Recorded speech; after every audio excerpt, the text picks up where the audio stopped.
welcome to Speak Sex. I am your sex whisperer, Eurydice, and I am welcoming you back to our Speaking Sex channel, which is our way into freedom. So if this podcast was a person, he or she would say, I want you all to be free.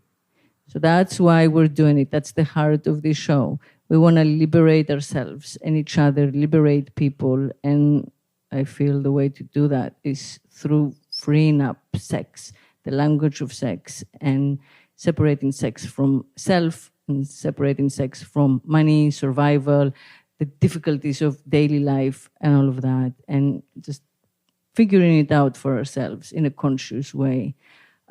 So welcome, ladies. I have my friends here, Kathy and Maya, and we're going to talk about one of my favorite topics for this podcast, which is how somehow we have all been trained to monetize sex, our sex lives, the way that we pick our partners, the way that we get turned on, the way that we approach our partners, respond to them, take care of them sexually, please them or not, all of that through these messages that patriarchy has passed to us for, 4,000 or 5,000 years now. It's a long time. So, it's pretty marked on our DNA, our language, our habits, our morality, our values, our understanding of right and wrong, our sense of like being good, being ladies, being loving, being, sweet, all of that as women. But also for the men, as men, being a good man, being a man of your word, being a caretaker, being a good provider, looking after what's yours, that whole kind of like being the aggressor and the, hunter who hunts for the family, and that all that, somehow we still relive it and experience it every second in our lives as women and as men, romantically and sexually. So becoming aware of it and speaking it and taking a stand on it and trying to be conscious of it, with every breath is the only very slow way out of that way of existence. And it's the only way into equality, gender equality for both genders, for men and women.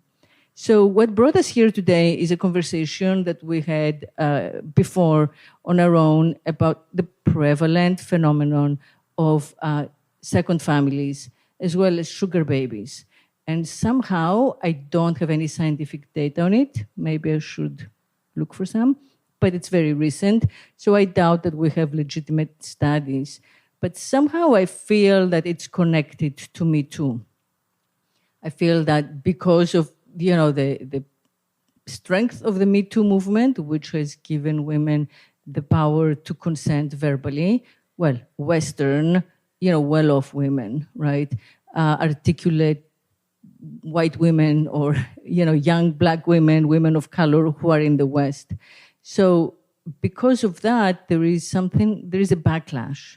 A little bit of the backlash is, Christian women who are becoming even more conservative and voting for Trump and, will do anything to kind of like, uphold those ancient values that devalue them. But I think a big part of the backlash comes from the men themselves who are looking for sexual pleasure and love and intimacy in exotic places that don't know anything about Me Too yet, where women don't think about their rights and they're not feminist and they don't uncomplicated. Talk back. Yes. And where they can be like the guy, the way the man in the patriarchy, right? Yeah, the savior, the caretaker, the big guy. What's encoded. Right. Yeah. Yeah, the gross code that we have to undo. So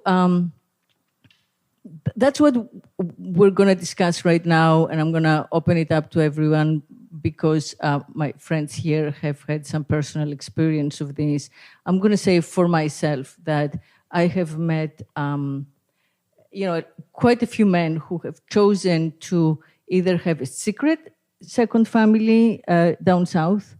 So they live in Miami, and they have a wife, and they have 2 children who are, high school age, maybe college, and they travel for business, they travel for work. In Miami, it's very common to travel to South America because we're the gateway to South America, or for South America to the West, right? So a lot of them go to South America because they work at like a huge film company there, or TV station, or they sell cell phones, a big cell phone company, or oil or whatever, stuff like that, big corporate entities. And they have a second family there. They meet a young girl. So that's my definition of the second family. And I think that's what we all know, that these men are always more or less middle-aged, let's say in their 40s at the youngest, but most often in their late 50s. They're well off because they've had time to make some money. They have gotten to a place in life where they have a family, grown kids. Probably the sex with the wife is a little stale. It would cost them a lot in this feminist, moment to divorce in alimony, having to split all the assets up. So rather than like having momentary secret adventures here, they have them there where they travel for work. And it starts with that. And then they meet someone who is very young and very needy financially. And they choose her to be their permanent mistress, and that becomes a second family. When she accidentally or on purpose maybe has their child, then they set her up with a house, and they set her up with like a car. Her mom moves in most of the time. Some relatives get help. They spend like a monthly stipend, and then they spend an X amount of time visiting that family. Sometimes it's only the time when they're in that country for work. And sometimes they take also their vacations there. They have more than one children. They have a number of children. So it becomes, and as they get older, meaning in their 60s or 70s, it's just kind of like, this is how they perceive it, like a haven or a refuge for them, that they have this dark family. And they don't have to marry that woman. She doesn't expect, she's like grateful for whatever she gets. She gets an iPhone. She's in heaven. She'll do whatever he wants sexually. But she also makes him feel like a big man, right? And he gets a lot for the investment, including guaranteed sex, which isn't nothing, upon request. But also like the love and whatever, devotion of those children who he doesn't really owe the things that he owes his Western children. So that's my understanding of like the second family phenomenon, which I have heard more and more and more in places like Brazil, Philippines, Thailand, and others. But Peru, Colombia, and then a kind of like lesser extent of that is the sugar baby phenomenon, which again, that's more Western based, but it's young women without means, who come from poor families, and it's a little bit like the Jeffrey Epstein lifestyle. But Jeffrey Epstein, had an addiction, so he had to have hundreds and hundreds and hundreds of these girls, and he became so consuming that eventually caught up with him. But take your average millionaire or billionaire who doesn't need that many. So whatever town you happen to be in, you have like a sugar baby, and you give her again the stipend, and you pay for her bills, you pay for her college, and when you're in town, you sleep with her. She does whatever you want because she's so grateful. And you take her out to dinner, you take her to a play, you take her on a trip. If you're flying somewhere on your plane or whatever, you want to go on a trip and you don't have someone else to go with, you go with one of your babies, whether it's one or more, and she calls you daddy, which is again a turn on because it's a term of respect. It's exciting because it's transgressive, and it has become prevalent because the way that it's presented is from the place of feminine empowerment. That's what the patriarchy calls it. So young girls and the trickier is that you have to be super young. We wouldn't need empowerment if everything was even. We wouldn't need, feminine empowerment. It's first of all, it's not feminine empowerment, but I mean, those young girls would not be in that situation. Like, that's why it's bullshit. Right. But also, if they were not young, they would have put 2 and 2 together. Of course. Right. Of course. That's what I think too. Like when we're 19 They're young, of course. and guys want us, we do feel empowered. We're so happy. They didn't want us 2 months before, and now we have boobs and butts, and they want us. And that's like how much they want us. Well, I think makes us feel like we're powerful. We put way too much into how much they want us. Right. But when you see them like kind of begging, right, because they're older, and it does, like, that's your first take. Yeah, absolutely. Unless you're raised by a feminist, that's how you see it. It's empowering. It's a power trip. Yeah. It's yucky. And since you don't desire him back because he's not also 17, right? The pleasure is all mental. Right? For the power. For the power. Like someone who is well respected and wealthy, a pillar of society, a man of the medieval. World. It's absolutely medieval. Right. It's like the guy in the castle who, picks the young virgins always. Yeah. Yeah. Mm-hmm. Same story, you're right different characters. You're right about that empowerment that you feel. I remember the first time that I walked past a building site and didn't get whistled at. And it was only when I didn't get whistled at, and I thought, what's wrong with this picture? And then I realized I'm walking past a building site and there's no noise. But you know what's nice now? With the Me Too movement, you no longer have to visit that space. You can walk by a building site, and if you don't get whistled at, you don't simply take it as a valuation of yourself. Right. Now you're going, okay, means nothing. You know what I mean? It absolutely means nothing. Yes. Well, hopefully and hallelujah for that. Yeah. Now we finally understand that, hey, it's a relief. Like, we get to not have to say, be predator, not to have to feel self-conscious and not to have to go a little faster because you don't want to lead them on. Yeah. So that I'm so psyched about even that. though it is personally. like, let's say, 35% flattering, right? When I'd rather not cut have cold, it. when they can't cold, right? Yeah. But then the other, it's mostly gross. it's mostly discomforting. Like there Now, is a yeah, part. for sure. No, even before, like even when it was flattering and you didn't know anything else, you still felt a little preyed upon. You do feel you preyed still upon. felt scared. Mm-hmm. You knew that you were not supposed to make eye contact and Yes, smile and absolutely. wave. Good point. Yes. Right? And you also knew that if you don't make eye contact and wave, you might just as well incite them. Yeah. You're in Right, a situation exactly. where there's nothing you can do. So I've always felt powerless. Like, Right. You knew that you were like just a tiny space away from rape. yeah. So yes, it was flattering that they noticed your body, but it was also like humiliating and embarrassing and Integrating. objectifying and Certainly not Yes. equal. right. Yeah. And you knew you were not supposed to respond. Absolutely. Yeah. But also be careful. Don't put your nose up in the air because you'll get your face or broken. even that. Yeah. Yeah, You just have to kind of absolutely. keep a straight face, not change the way you walk, just Don't react. Go through. Pass. No reaction was Yeah. always the best. Yeah. Pretend you didn't hear them. Try to but the mental gymnastics you're forced to go through just to walk down a street. Yeah. Like I'm personally very glad that that now it's clear to us that we should not like it. We do not like it. It is abusive. And, I used to kind of like tell people to shut up or leave me alone, but only if it was like one at a time, Yes. Never if it's like a There's a gaggle group, of them. absolutely. Yeah. If it's like a herd, you just gotta navigate your way out of it because all they have to do is just gather up around you and you're done. Yeah, absolutely. They would suffocate it all out. a herd, it's Yeah. like a clan. Or Yeah. It's like when you go through the cauldron. I was going to say cauldron, but it's not. It's another word. But anyway, I feel that a big part of that, what we call it now rape culture, but we used to find it flattering.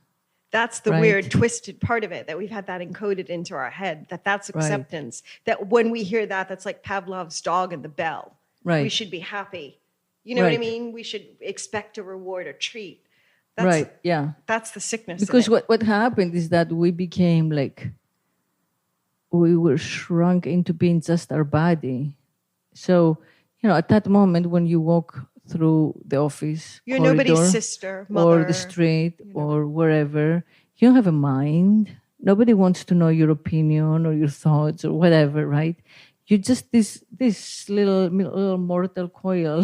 A shell to give pleasure. That's all you are. And yet we felt so empowered and flattered when our little body that like we had very little to do with, was acknowledged or desired by strangers. You know what? And by the most uncouth, and it's probably because we were so uneducated, marginalized and ignored by strangers. them in the first place, right? When were women even taken notice of? So it was like the fact that we got taken notice of at all. Because I still go places. I remember just recently I was in a store in London and the clerk would not speak to me. He was a Muslim man. He would not speak to me. Point blank, just talked through me, because I was female. And so at some point, any attention probably felt like good attention when you cannot even get them to. Right. Well, that's a very Muslim characteristic. I mean, I feel like in the West, we have had the Madonna whore thing, If you're out in the street alone, you're a whore of some kind. Yes. And then you get noticed and catcalled and all that. Right.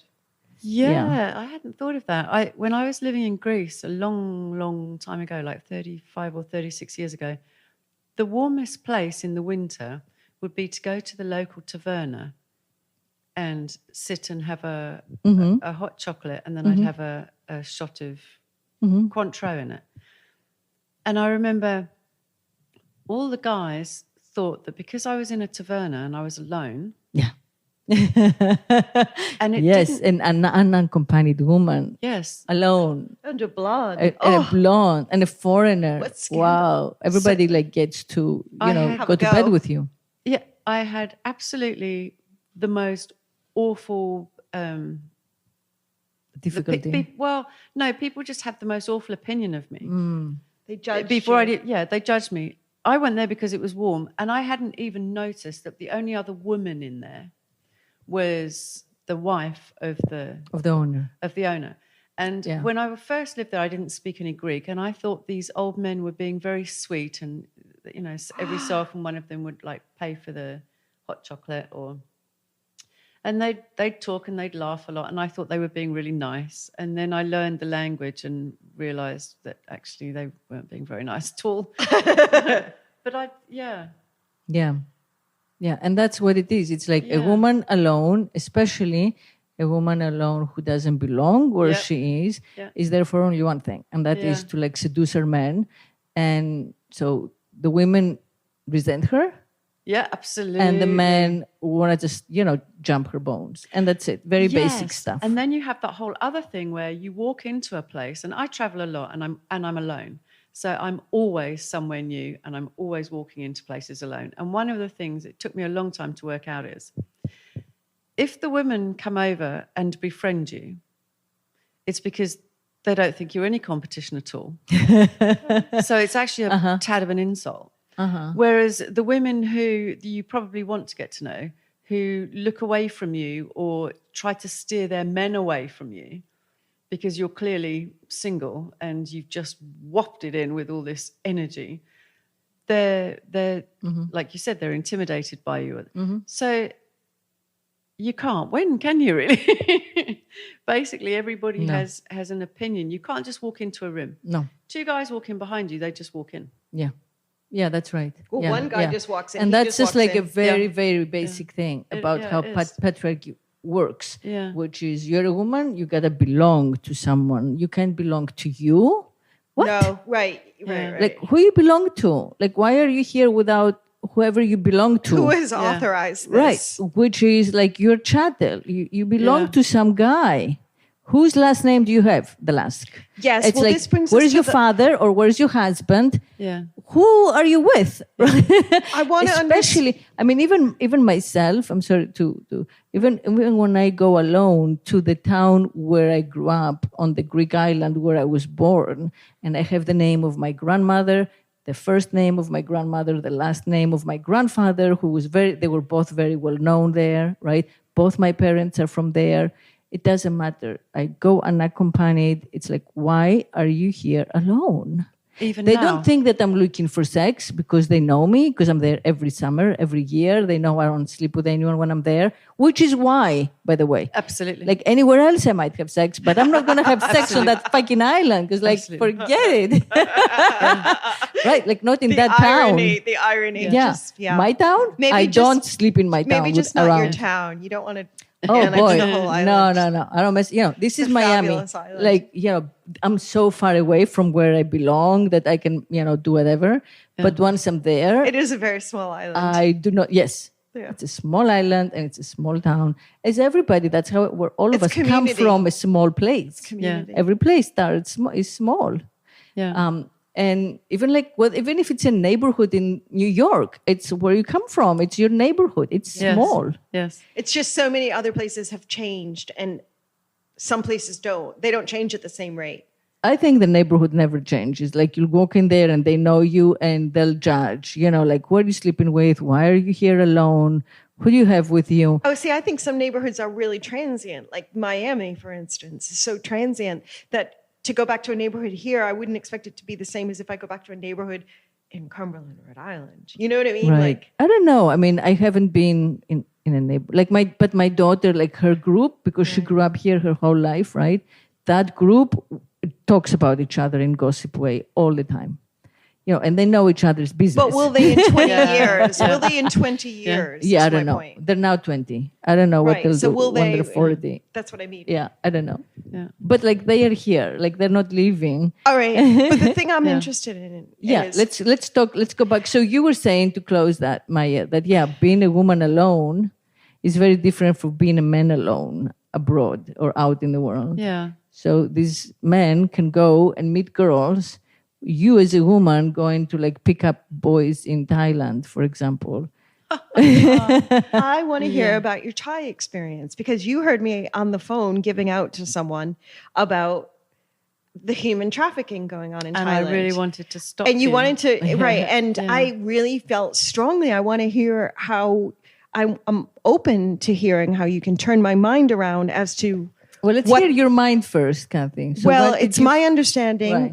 that there are these so-called working girls, which I already take offense to, because it's also my understanding that these girls have been sold by their families to bar owners, and that the way it works is you go into the bar, and this is how I was told, and you can see a girl sitting at the bar that you want to talk to. You pay the bar owner a certain amount of money, and you're allowed to take her away for an hour or for 2 hours. And that's the exchange. And she's a working girl, and she's providing money for her family. The way I see it is she's been sold into that position. How is she working for herself when you're giving the money to the bar owner?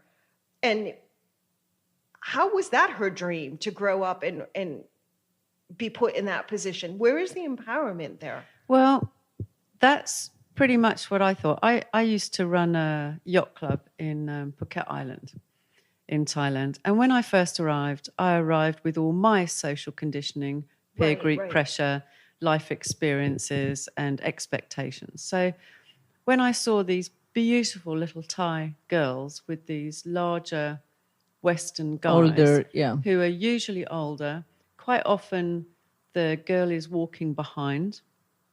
Quite often she's carrying the shopping bags and he isn't.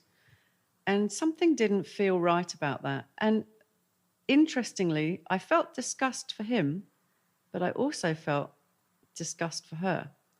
And that upset me a bit. I couldn't stop that emotion, but I was looking at them thinking, really? So What other choice do they have? Do they have a better choice? well, I've just arrived. I have no idea about anything. I wanna know That's if they what have I better saw. Right, but and you're that's how I felt. and that's our first response to that visual. Right. Right. Mine too. Yeah, mine then too. Disgust. Then you go somewhere to a bar and nobody notices you. None of the Western men are looking at us. They're all looking at the young, pretty Thai girls. So you become invisible, which isn't something you notice until you go somewhere else. So I lived in Thailand, and interestingly, when I first left Thailand, I came here to Miami Beach. I was going for an interview with a company on Alton Road, and I landed here after living in Thailand. And my first evening, I found myself at a bar that's open on the beach. Uh-huh. So there I was, and guys were just hitting on me left, right, and centre.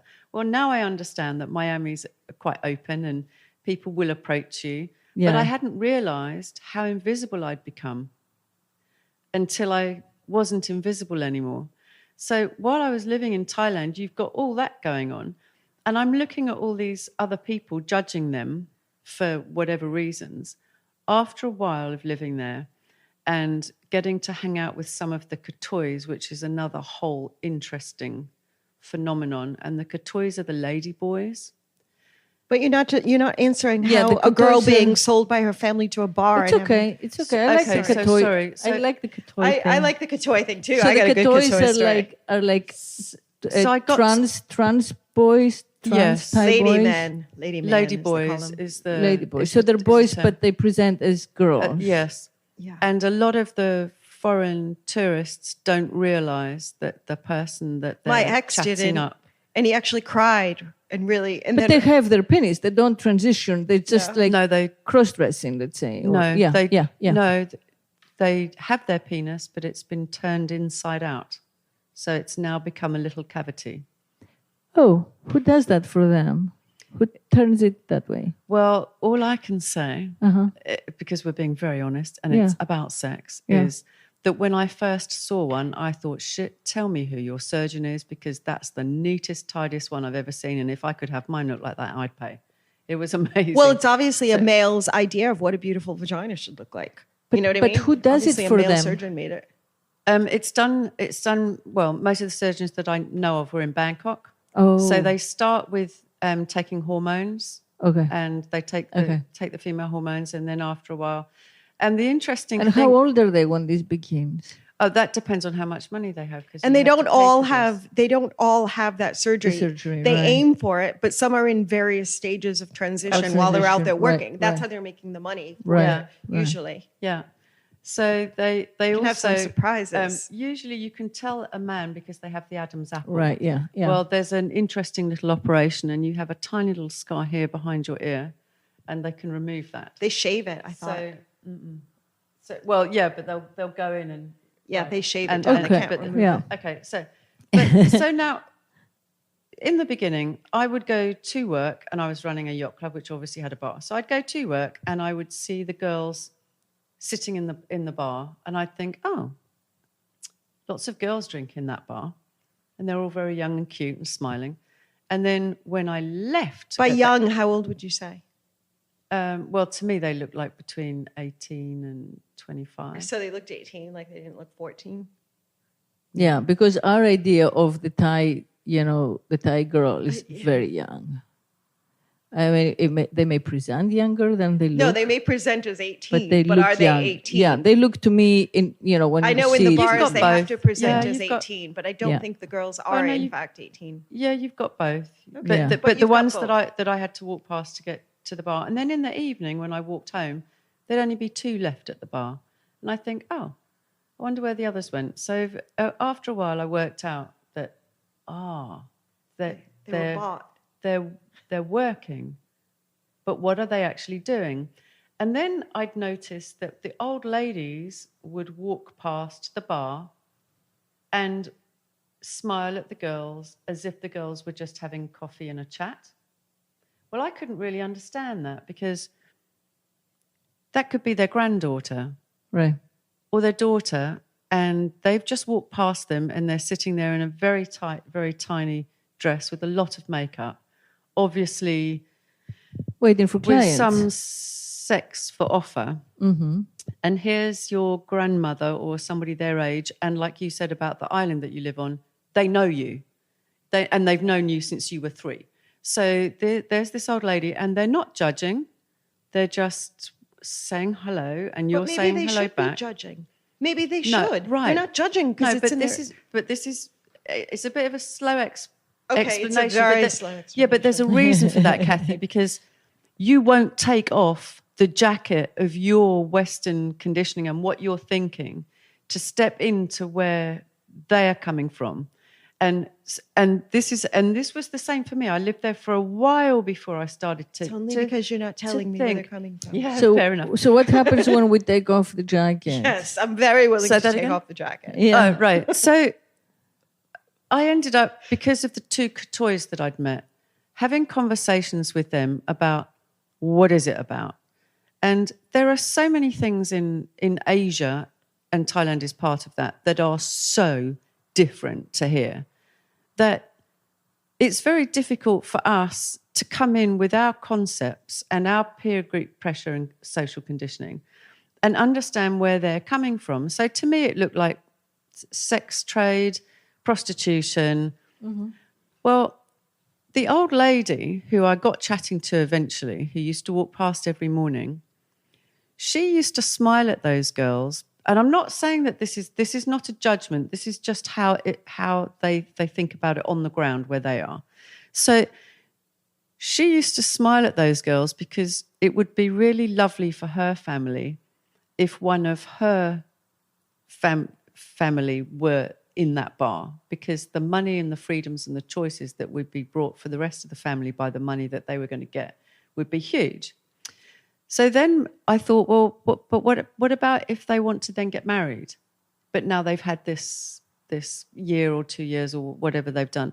Well, the family of the guy who wants to marry her will be really happy because she's going to be smarter, because she's probably been overseas. Will he have to buy her contract? Will he have to buy her? Well, the Thai guy, no. But it means that they're not going to, or it's seen, or my experience was that it's seen that a guy who marries a girl who has this past, that family will be comfortably off because of the money that she's brought into the family. So as their elders... So she's a commodity through her sexuality. Mm-hmm. Yeah. She is... And that's her fate. And you're saying, like, we just have to accept that as their culture. No, I'm not saying anything like that. What I'm saying is that how we view it and how they view it is very, very different. I don't see it as being different. It's still a trade. It's still a trade on her sexuality. How is that any different? Well, I mean, if she does have, I don't know. I mean, I don't really know the particulars, but if she's able to have like a healthy relationship with the local guy she marries and loves, I don't know if she does. I don't know. I mean, I'm just that happens guessing. a lot. But for the girls who I met who were at the bar, and I started going there every evening and just hanging out, because this to me, I mean, yeah, were they happy? Were the girls happy? I have my own sort of like gang rape when I was young, and it put me off men, and I was afraid, and I was sort of kind of forced into feminism. So when I was confronted with this in Thailand, I had all kinds of really strange emotions, actually, and I really wanted to shake them all and say, you are so much better than this, you don't need to be doing this. You could be. But then you look around you and it's like, what else is there for them to do? What else can they do? Actually, well, after a while, and after learning all the other things that I was doing that I didn't realize were really insulting, like even as I'm sitting now, I'm pointing one of my feet at you. Well, if I was in Thailand and this table wasn't here, that would be like me giving you the bird. Yeah. Well, every culture has all that stuff. Right. Yeah. So there were so many other things that I really thought, well, so why would that not be the same with sex? Why would sex not be seen completely differently? Right. But it's not. I mean, I'm gonna share this. You know, like it's not an answer, but I feel that we all have different customs. We have different things that we mean with our words, with our body language. We have different pasts. We have different understandings of history, of the divine. All of that's totally different. Yeah. And so I completely respect the fact that you were saying, I don't want to go in there as a colonial, asshole and say my way is better and you're wrong and I'm going to help you. Yes. It's admirable that you're saying, show me what you understand and what your culture is, because I come not understanding it. But I do think that for all of humanity, no matter what our cultural differences, there is the disparity of the men having the money and using the money to get the girl's body. Yeah. And when they don't have the money, they take it by violence. They rape it, or when they win in war, they rape, or mass rapes, right? Yeah. So how do we get past that? I think that one way is to just have prostitution as like a legal profession with health coverage, with unions, with rights, with constant checkups, with a way to like go to call the police when someone is not right. Legalize it. That's how you empower women. So give these women the choice to do it. The choice. But don't confuse them and say you're empowered for being... No, it's not about power. It's not about morality. Right. If this is your only ability to make money, then, you're doing what you have to do. Yeah. And you have that, yeah. And I totally respect that. I respect that much more than like the stripper who says, I'm so empowered. Yeah. Right? And in fact, like you throw her another 100 and she gives you a blowjob. So she doesn't like tell herself or own up to herself what exactly she's engaging in. Yeah. But the words will not save us. As you said, with like your rape, and we've all been assaulted, raped, harassed amongst us. And I think most women have. That there is a scar, Yeah. The scar tissue develops. It may take you years to figure it out. Yeah. So I think if it was just that simple, and guys would say, okay, this is a brothel today, honey, I'm gonna go, and I just need to like go. I have a need. Yeah, I have a need. I'm gonna go see a prostitute. Okay, be safe, wear a condom, whatever you would say. And there is no, without all the damn judging, and like sinful and honorable and whore and Madonna and mother and slut, all that shaming, that would be better. Well, but there's a difference between hiring a prostitute, right? Yeah. Knowingly that these are prostitutes and we're going for like sex tourism and we're hiring prostitutes for the night, and then we're leaving and getting back on our cruise ship or our yacht, and that's it. That's our fun. Right. That's one way, which in a way is like, age old as we know, as old as history has been written for us. Right. But then there is this way that we're talking about where they're not whores. You go for like sex tourism, but you're not looking for whores. You're looking like Epstein for young girls to seduce.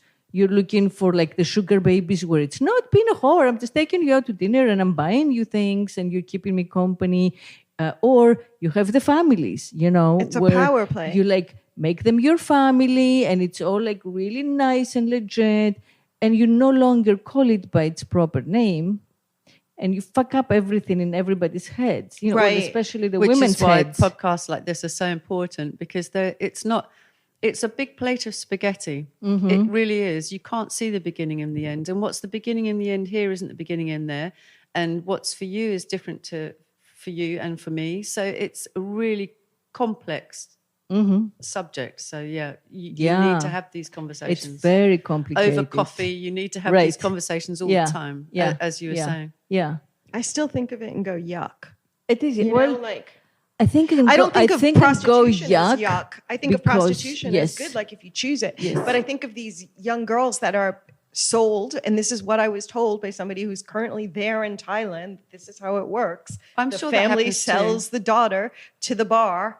The bar owns her, and then they pay the bartender, and you can take the daughter, you can take the person away for an hour and do whatever you want. Well, it's hard to know because like for example, with the Asian massages here, right? They're very common here. They're massage parlors with Asian girls, and you always get a happy ending, right? And you tip them like $100. It's a release. Everyone loves it. Like when I say everyone, I'm going to say like 70% of like the white heteronormative men locally who can afford it will do it once a month or something. Well, it's a question. Like no one really knows if they want to do it or if they're forced to do it. I have never got a straight answer. I don't think they'll tell you the truth. Right. Like if you're the police, they are for sure trafficked. Because it's illegal. Like so long as we keep it illegal, that's why we need to they're legalize not even going to own up. up whether or not this is the only job they could make this much money. Right, at. and they're happy doing it. Right, and why can't they fucking get green cards? If it's legal, they can. But now they're illegally here. Right. And They can they're be preyed also, upon. Can get arrested and deported. So they all tell you that they're trafficked. If it's and you really never know. empowering them, Yeah, legalize yeah. it. If it's really empowering women, make it legal. Yeah. Right. So who knows if they have been forced or sold, if they can get out or not. If that is actually how it happens, if you Who are actually knows? sold to a bar by your family, that kind of sucks. You know. Oh my like- God. Oh, well, all of it from our perspective sucks. No, but that definitely But- sucks. Like And I would hope that nobody wants to be sold. That's unless just you have slavery. a special gift, like some women are really good at it. They are really good at having sex with lots of people. Sure. But unless you have a special gift, And some it people would wanna be be nice to like slaves. It's true. change jobs at some point in your career, and move And out of grow it. and see Yeah. something else and know something else. Right, yeah, and do something. Use another, your hands. I take offense to being sold. Oh I my take God, offense yeah. to that. If that, of course, that, yeah. So what's yucky in one sense is that the white guy, who is like us, but a guy, who by definition of his skin and his birth is entitled, right? Right. He is definitely, has been luckier in his birth, will go there and will fuck that girl, not being sure if she has been trafficked or Yes, not. he's not sure. He cannot know any more than we know whether or not she's kidnapped. And he doesn't forced. care. He still goes and partakes in Yeah. it. How does he get that fucking hard on? I don't know. That's Yeah. like, because they make them believe that they wanted. And there's That's so- the story. well, He yeah, has to and then forget there's- everything else he knows. Yeah. Guys are very good Right at that. in that Yeah. room. You know they what, are. You know yeah. what brain's thinking then? Like, that's the only brain. That is the top Yeah. brain for them. And then there's the cases where there was two really lovely Australians, and I was watching them with these girls, and I was thinking, oh, you're going to get so burnt. So these two Australian guys had fallen in love with the Thai girls that they'd met, Yeah. and of course the Thai girls are happy with the Australian guy, but only, and they were single. These two Australian guys. Let's just be clear on that. That they were working out there and they'd met these Thai girls. You're in Thailand, you're going to meet Thai girls. And they'd both fallen in love with these two Thai chicks. And as soon as they went back to Australia for a holiday, the two Thai chicks were with other guys, French guys. And I remember saying to them, but, if Adam finds out, he's going to be devastated. Yeah, but Adam's not here. And you don't think Adam was screwing around? I'm not so certain. Well, no, but that's not even the issue, is it? No, he wasn't. He was absolutely... And that's the thing, also like cultures, it's like quicksand. I mean, see how difficult it is to even understand ourselves. Yeah. Yeah, and then the cultural differences. And then understand we've got each three other. cultures Here, Yeah. actually. Right, we are three cultures. Yeah. But I mean, how difficult it is to even approximate Yeah. our Impression truth, of the New, our of own New truth, England. and then our Absolutely. best friend's truth, right? Yes, absolutely. And respect the fact that Yeah. it may be changing just as we're saying it. Yes, absolutely. And then to actually like leap culturally, go to another continent where there is nothing. We don't even have like the Greco-Roman, Judeo-Christian background. There is nothing as a starting point of communication. And then use your values of like romance or Yes, whatever absolutely. and think that you are, I mean, the assumption. helping or, yeah. The yeah. assumption there. I do get that. It's quicksand. I do get you that. cannot ever know what Well, we're pretty aware that Right? we But I haven't... still get a visceral yuck reaction. Me like, too. Even though I Me know too. all of that in my Me head, too. I still I get a visceral reaction too, So I for don't sure. know how For do the I ignore guys, that? How for do the I- guys, not the girls. I do not have any understanding. Well, I I don't can understand- presume to understand the I girls. would not. I just know personally, I would Right. not like to be sold. Oh my and I God, certainly yeah, would not like yeah. to be sold at that age. Yeah, I and mean, that's... Right, But- and I would not like to be with like But that's one guy, exactly- a different guy a night Right, but by that's itself. what you just said, and then the first thing that you responded with was, well, I know that I would not like yeah, to be I just sold. know Right, it for myself, exactly. so I'm basing my reaction on myself. But Exactly.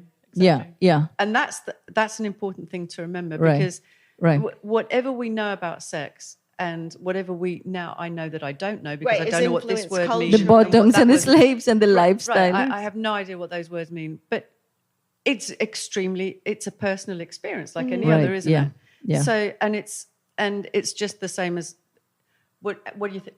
So you think I'm judging it? Like, am I judging that? No, No, I she thinks believe- that you're seeing it from a Western Yes. point of view, and that the Western understanding doesn't apply. That it's kind of like beyond our. You don't think that's just like a capacity. human point of view? I feel like I'm just seeing it from a human point of view. I know Who you wants do, to be sold? But that's exactly right. But that's exactly how I felt when I got there. And Mm-hmm. as we're friends, you know me quite well as a Yeah. person. And you don't think So- that that's just a human? Well, yeah, I do. That it's I do, universal? but- don't you think some right, things but are I'm universal? now saying Yes, Yes, I do. that's- I do yeah. think I do that too, some and things I are think that universal. this is one of them: equality Oh, in men and women. Yeah, know, but and- like Oh, no, I forget didn't equality. say it was We're not selling equal. the men. There is no, No, I equality is didn't like say a anything. very far-fetched that's dream. where I We're take talking about offense to it. we're talking about even some modicum of like self-respect. We Not do there is sell not the even men, self. By the way, it's not a sexist thing. There is not even. It's not It's even a about sex- self-respect. Right, it's not a sexist thing. That's important to understand. It's not sexist. By the way, I'm it's going to sex. stop for a second our conversation, and I have a question. What do they do so amazingly sexually? Yeah, tell us. What are their sexual tricks? Well, if They're legendary. there's a really cool movie called Priscilla, Queen of the Desert. Yeah, we've seen that. Yeah. Right, it's Okay. true. Yeah.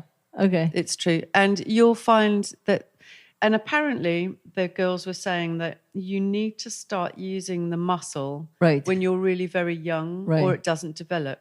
And that didn't make much sense to me. But I remember my mother, who's a linguist, making my brother and I do these strange noises when we were kids. You see. And she said that if you want to speak other languages when you're older, some of the languages will involve a certain movement that if you haven't practiced and developed these muscles when you're really young, you won't be able to do them. So their mothers teach them a couple of these basic. Yes. Or their techniques. fathers. Well, yes, and there are different things in different cultures, like in the Cape Coloured culture in South Africa. It's quite sexy for the woman to have these two teeth removed and wear false ones so that she can take them out for fellatio, which is, of course, another whole thing that you can. So that it's not something that you're taught, but you know you're going to look sexier if you can do this or if you can do that. So these little girls will start picking up things and doing things, just like a guy will play with his penis. Canal. I just want to mention. So from a young age, like they put things in their vagina, or they exercise those muscles, Yes, the they vaginal exercise- muscles. Exactly that. They exercise those muscles. Mm-hmm. So you'll actually have a girl who will be able to grip a pencil and write her name. Mm-hmm. That's impressive. Oh yeah. It is impressive. Especially when we're not really sure where those. So basically, there's that. But the other thing that I've heard when I first went to, Have you ever seen that? Did you ever see someone write her name with her vagina? Yeah. Wow. Well, I mean, she said it was her name. She could have written Right, anything. right. But you saw her write it. You saw her write Bring it. some Yeah. humour into it. But Yeah. but Vagina other, art. But the Vagina other thing that art. was quite strange, which I didn't really. I can't do that. Come on, group vagina art. Come on, women. We're your sense of empowerment.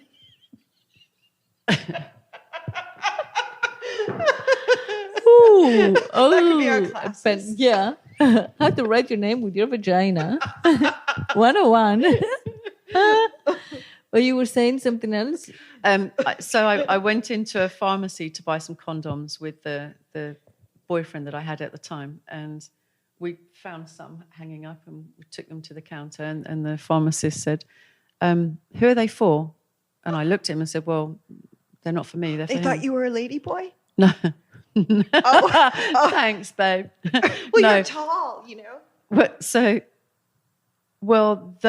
These are for Asians. And I was like, excuse me?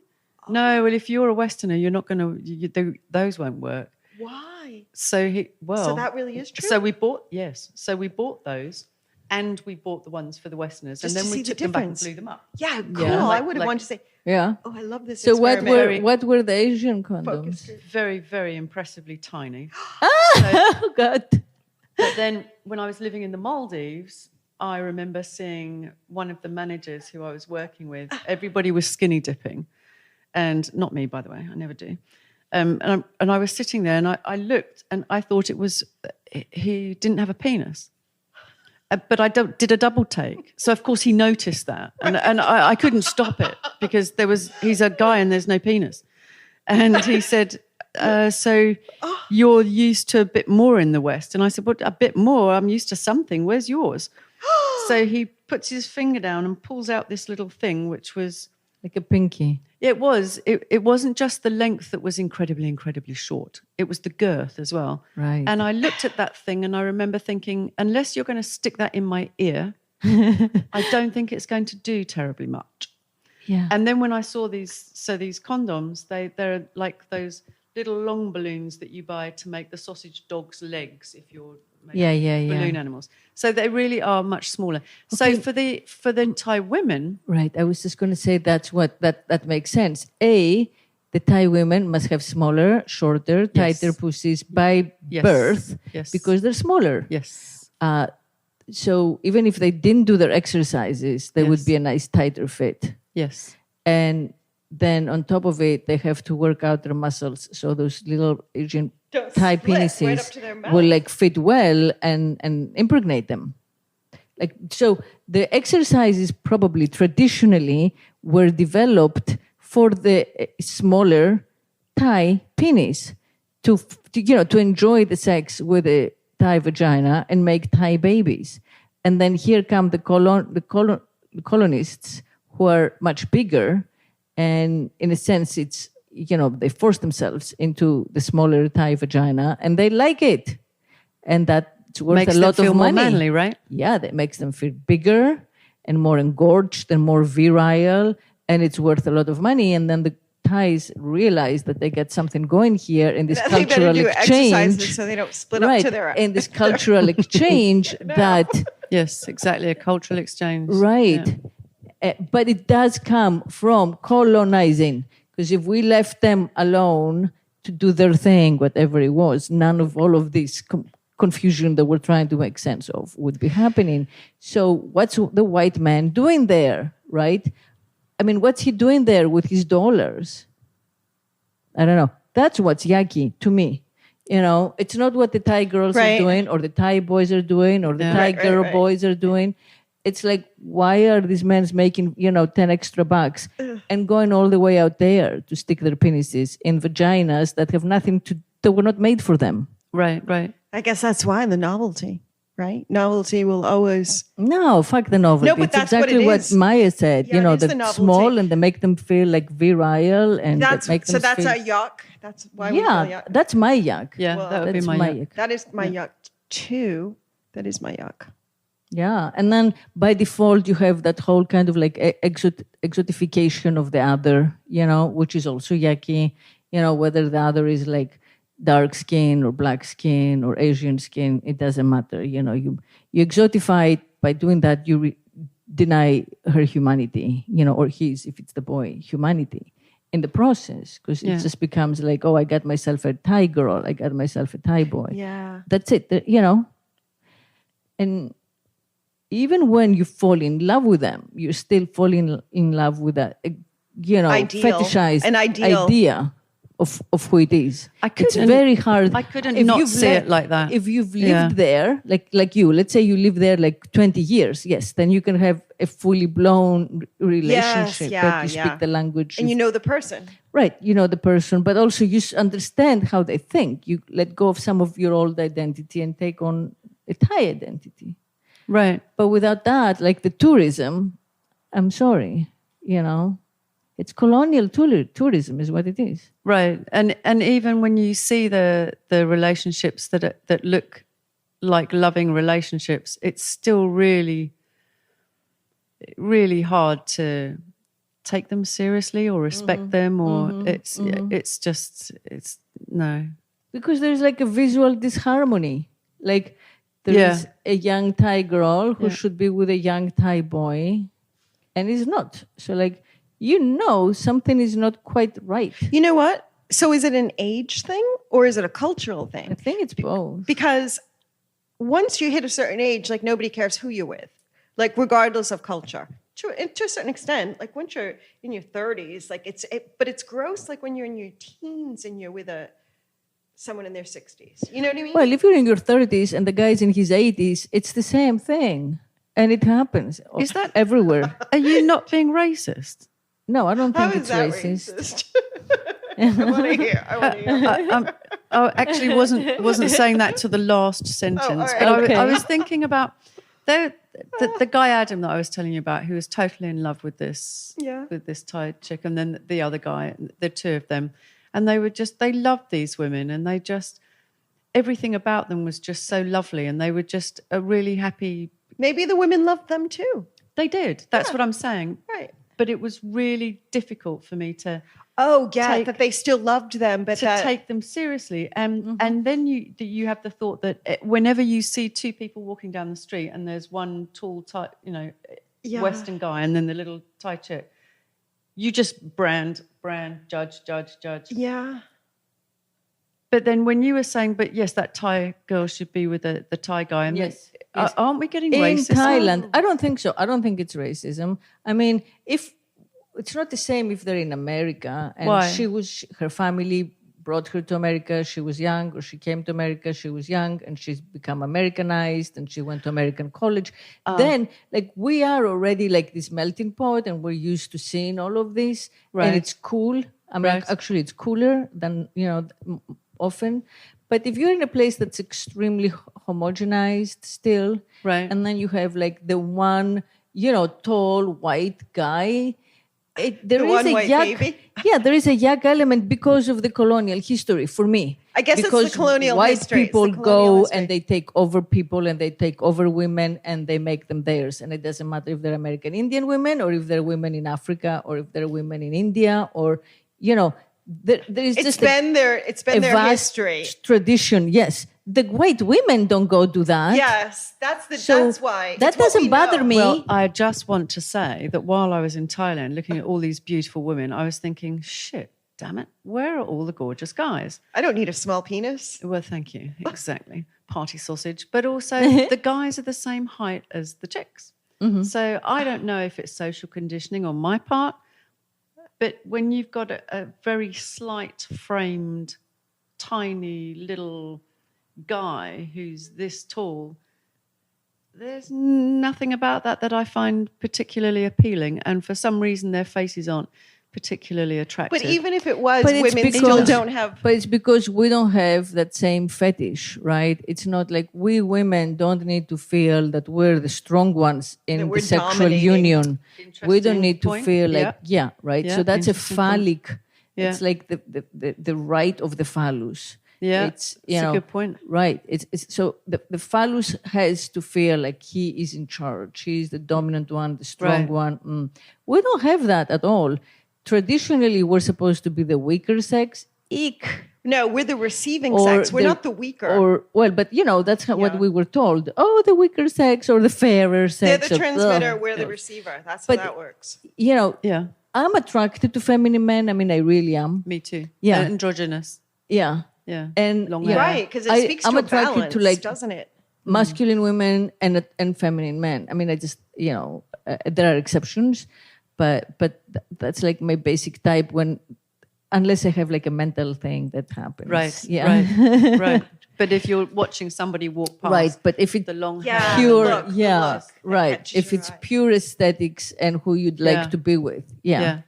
And but traditionally, so I do find Asian men attractive, but traditionally we're told that we're going to have a protector as women, Yeah. So I don't know if that's the Thai culture. So maybe they don't have that at all in their culture, because this bullshit is definitely our Judeo-Christian heritage, and they don't have that. don't have it. Yeah, maybe they don't need the men to be like, I'd really like The to big speak to protective- like those Thai girls. I'd really Right. like to have, Because I'm sure I could be very enlightened by them, but I'd like to. Yeah. They It's still not just have clearer Thailand. roles, like we used to, like you were just saying that, but No, it's not they just still have Thailand. those clearer roles. So this is what the men do and this is what the women do, and they kind of because of Is their- it stay in their weighted lane. so that the men are doing less than the women? Well, so I that the think- women are doing the Yes, worst for job. sure. You know? I Oh, think worldwide. that's all I want to know. That's worldwide. well, I think Right. part of it is that we get pregnant. Yeah, that's And the then extra work. Well, that's yeah. why they want to keep us pregnant too. That's like, that's all. But that's exactly it. So as soon as you now are pregnant or have a child, that's where you're going to be and what Yeah, you're going to be that's doing. true. Yeah, you get off the market. Yeah, Right, You're but- yeah, it's true. But you now can't work either. Right, that's what I So, mean. Yeah. and now you're at the beck and call of, and only able to spend The within- children. Yeah. Yeah, the children and the housekeeping with whatever Yeah. small amount of money you've got. Yeah. Coming Yeah. in, which Yeah. in Asia is Yes. obviously going to be a lot smaller than here. So Yeah. and I heard a really good thing in the UK recently, which was if you want to sort the world out, all you need to do is educate every woman on the planet. Yeah, true.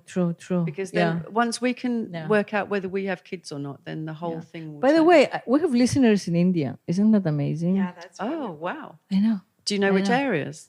No. That's I mean, I impressive. guess I could look at the more specific analytics, but I'm like in awe of some of the Wow. places. Yeah, China, It'd India. be nice to have contributions Yeah, from there. no, never heard the word. But so it's not just Thailand. I mean, Yeah. you, Kathy, knows Well- of a man who is 70 now, and He's turning 70, right, and and he just had a baby in the Fiji Islands with a baby's much one. younger woman. you know this person too. Yes. Okay. We won't say his name. No, for sure. No names. And I think what he said to me was, "She's really immature, but that's because of her age." And I said, "Well, yes, I mean, the interesting thing that I'm finding about that situation, though, is that he is really enamored with the child, and he's just not enamored with her." Right. And she's not enamored with him. And why would she be? Do you know what I mean? Yeah. He's certainly I mean, willing he to has, accept like, her. a but 70-year-old right. cock, I'm But sorry. she's not enamored with him. And there's strife and there's other things there. But of course she's not enamored with him. Like the age difference alone. Yes, exactly. And So for him did to she not have be the child so that she would have a an kid- income. settled An Yes, income, she yeah. had the child so that she Right. totally trapped him. But from she how I told can him read that she couldn't conceive. she couldn't have children and he didn't need to wear a condom. And stupid, who already has one baby, right. believed it. But that's because that brain. She has a baby. She had already a child. And she already had is a child. Is what Kathy's saying. Yeah. But even so, he believed that she could no longer have children. 'Cause she She said gave it. him some story about how she had them removed, like at her birth or something. She He couldn't told have me. babies. She's tried Right. to have babies. She's been trying. And so he didn't wear a Interesting. condom, and he I'm sure didn't think that at like 69 he had that many strong swimmers, but they do, and Yeah. and now he's going to support her and the baby for the rest of their lives, So she said, and her other previous and baby, her family, though. He's supporting her previous baby They lived and in a her hut. right. Yeah. He moved them all out. Her parents, because her parents are younger than he is. Sure. Her parents are younger. Oh than- yeah, definitely. So he moved the parents, and because somebody needed to look after the baby and she wasn't really. I mean, ready to be like a full-time it's a hands-on very mom. interesting, like weird. Yeah, it's again partly like the mix of values that don't understand each other and have nothing in common, right? And then also, this second family thing that seems to be Well, yeah, because now Yeah. he has no intention, which is good and rightly so. They wouldn't make each other happy. He can support the child without being with her, but. Right. right, but he'll see the child every so often, and Oh, he he'll probably adores the by child. default see her. Adores the child. Right, exactly. That's how Right, it goes. and he'll probably always sleep with her any chance he could get. Do you know what I mean? Because she's young and Because she's young. Yeah, And she'll probably sleep with him no matter how If much she she hates needs him, if she stuff. needs more money. or something. Yeah, Yeah. if she needs a perk or a car or So- something. Yeah, so it kind of like really poisons. It makes our good understanding word. of It desire does poison toxic. it. Yeah, yeah, It absolutely. poisons our standards. We Yeah. get lost in this morass. Yes. and we no longer know the truth for ourselves. Yes. Well, because they both deserve love from people that could be with, and a child deserves to be brought up in a loving environment and a loving union, not as a transactional union. Right. That's a rough start. Yeah. Is all I have I mean, to say. you know, it's not ideal. I don't think, you know, not ideal. I can speak for myself that, you know, I'm not exempt in this. I'm sure that I have many times conflated all this stuff. And I would definitely not like pick up a stone and stone anybody over anything, you know.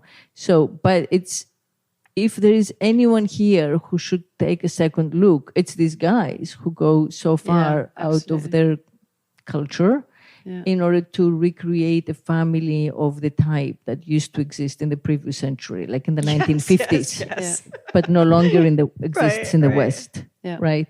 Yeah. So, and I think that's what they're chasing, and they keep going to further and further places. Yeah, they're going to run out of places. and finding, you know, poorer and poorer women, just to kind of like get that inequality back, you know? Yeah. Well, because in that inequality, they feel empowered, which speaks to what you said. If sex was just all out in the open, they'd be freer too. Yeah, they're from that much pressure. freer. If they You know what I feel mean? that It's they a pressure. Oh yeah, It's a a pressure. huge part of this is they can no longer divorce the wives without losing half of what they've made. That's a huge part of it. In the West, They have history. They don't want to be judged socially. And those who have divorced have been burned by how much it cost them, that they like don't want to marry again in the West and go through it again. So they go out there far looking for, you know, different lifestyles, different options. So a huge part for the men. If we take aside like what we call the yak factor, which is like the high, you know, the ego trip. Yeah. The power trip of like being the big macher, the big guy in a little tiny pond there, you know, with someone who had zero options. If you take that out of the equation, then it's all a financial thing, because they could not afford that in the West. I think that you might be missing one thing, though. There's a possibility that because men are so much simpler, if I can be rude enough to say that, in that they want this, they need that, they're done. Whereas for women, we're very complex and we need all these different things. Well, when these guys meet these Asian women who are so different to us, maybe because of their cultural history, but basically they don't need all the. They're really low maintenance, basically. Well, you know, I'm saying, I do know compared to one us. couple. I Yeah, do know for sure. An older man couple with a young child. Just what you spoke of, who, from what I could see, were like a rock solid, happy couple, and really seemed to be each other's partners. And he had brought her to California. Oh, okay, yeah, that changes already. Yeah, he had, and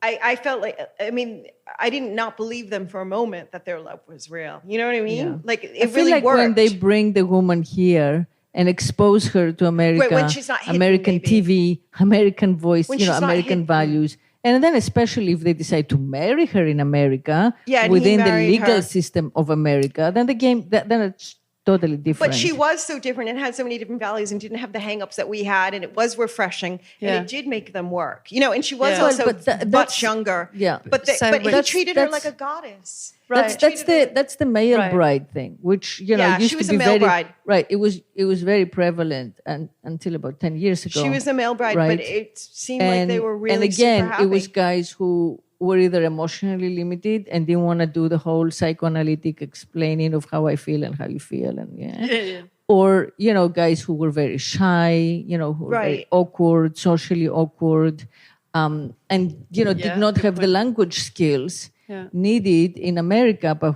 with someone who didn't speak any English and who would like learn it in a limited Could be way freer. here, right? And who was indebted to them. That goes without saying, because you took them out of Right. like a bad situation and made her whatever you want to call it. They used to call it a lady. Let's say you made her an American. You know, you gave Sure. her You gave her access to choices. privilege, right? Gave her choices. So that works. That I can, you know, that's why that works that for them. exchange, I guess it's more a And more I feel even like exchange. when the Soviet Union was broken up, first there was you know, a lot from the Philippines and a lot of brides came from the Philippines. Now there's a lot of right, and then when the Soviet the Union Russian bride broke thing. up and the beginning, when then the wall came down, a lot of those Soviet satellites that had not become their own countries even yet, a lot of those women who are very beautiful when they're young, and appear at least to be placid. They're not really as they get into a relationship. They're a little more Western than the Asian ones, but they will start off being like really like obedient. They became very popular. Yeah. So people would like go and marry brides. I haven't witnessed that type of union. I've witnessed. Well, I don't know them as couples, but I knew many guys who went and married someone, whether they went or maybe they sent for her based on photos, but most of them went. I met like in between people, lawyers, matchmakers, same way that like women went and adopted babies from all of those countries. Yeah. Because they could afford to take care of them. Because in the end, they were more open to adoption, like there were more children, and at that beginning of that shift, everything was open. Then is after there a market like what's the sugar baby, like the sugar boy market? Like I'm wondering, and do women have mail order husbands? The sugar baby market, which is like brand, it's much more it's brand new in a sense of it's very much a result of like social media and apps. So it's like a side branch of all the dating apps and what whatever. About mail order husbands? It exists. It was born online. Have you ever heard of that, or have you ever met anyone who has a mail order husband? I just I have not. No, but the sugar baby phenomenon, which is much more American, and it's about like most sugar babies are American women, or at least Western women.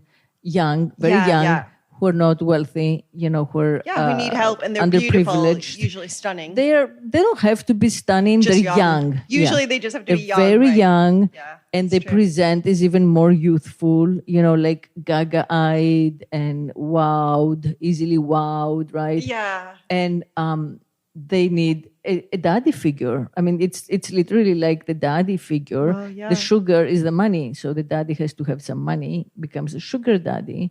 But for a long time, it was considered like there were millions of them. Like every sugar baby site online would have millions of members. Wow. It was like it spread like wildfire. Just like Tinder. It just like was everywhere. It's an uncomplicated transaction.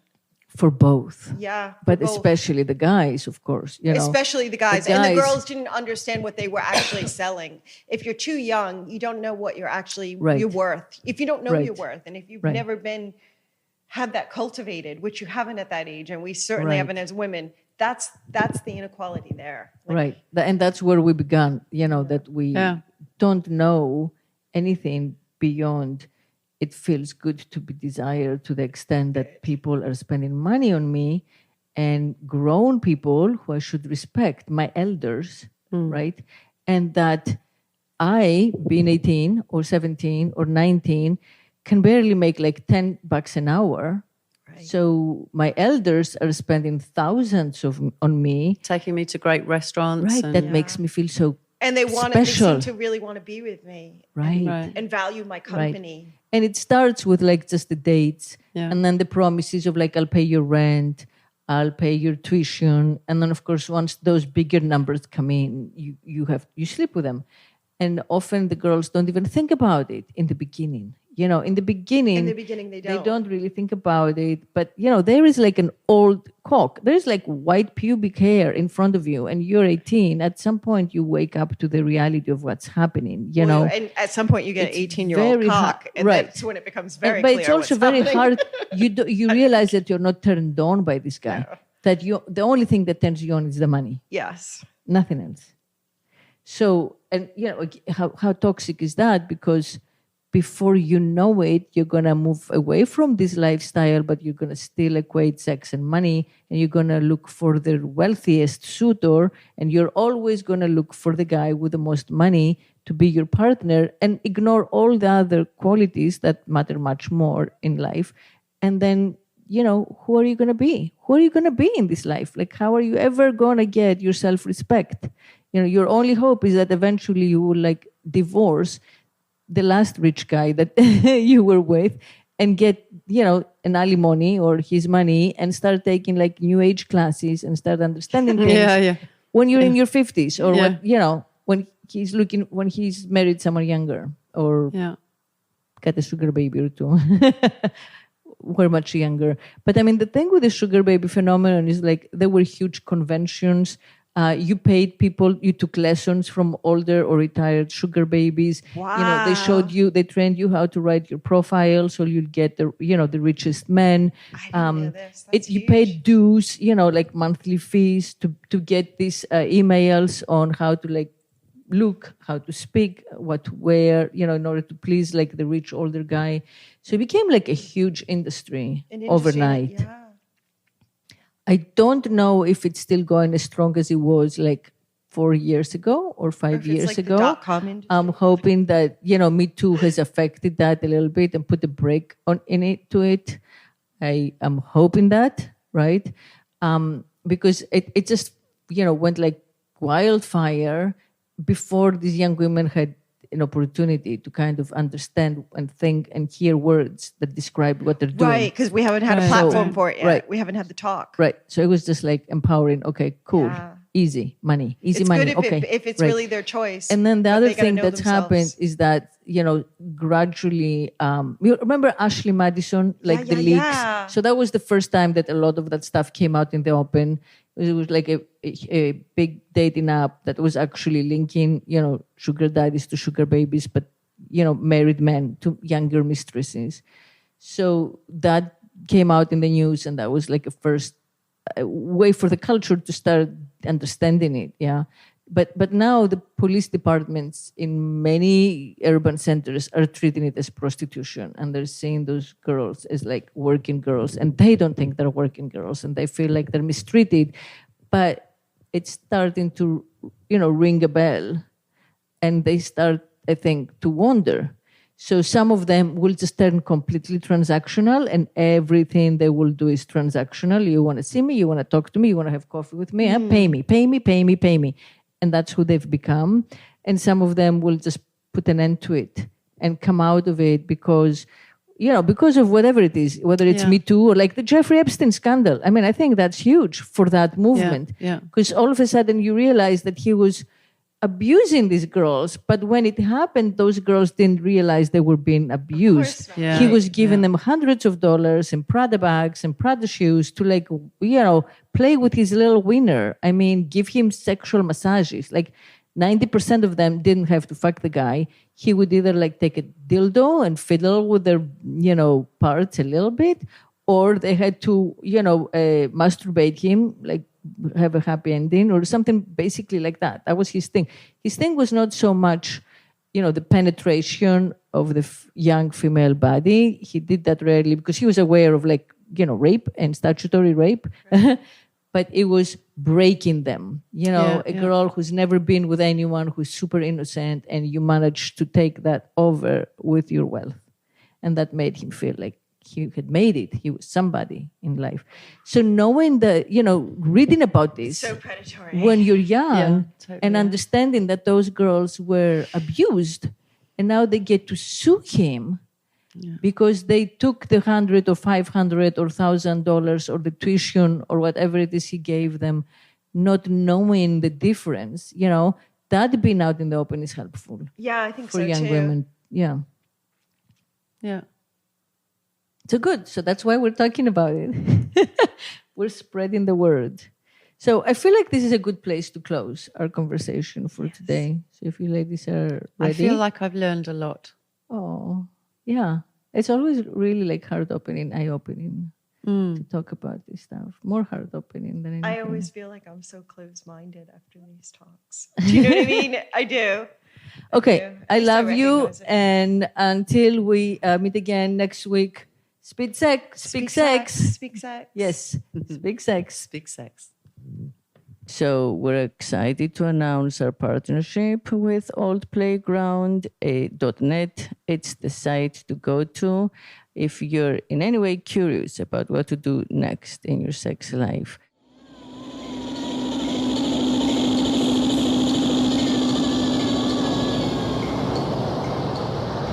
If I could make love incessantly, I would be God.